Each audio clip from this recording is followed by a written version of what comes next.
Welcome everybody, my name is Marcus Stone, and in this video you will learn how you can easily add gallery on your site in Site123. So let's start. First, what you want to do, you just click here on pages and then just click here add new page. When you're going to be here, you want to write here gallery or just click here gallery, and you got many options which you can use. So I will go here with the gallery, this one here, and it's automatically added. Look at this.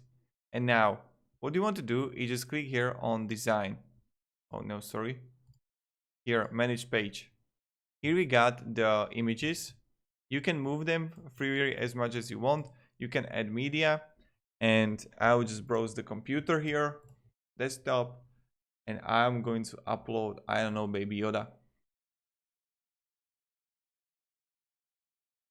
Wait for it.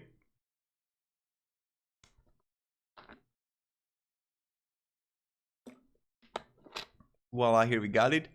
I will delete this one here, and this is like perfect. Now when I'm going to press X, look at this wonderful Baby Yoda.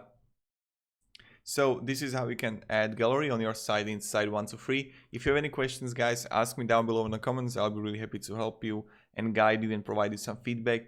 And yeah, thank you, have a great day, and see ya. Goodbye.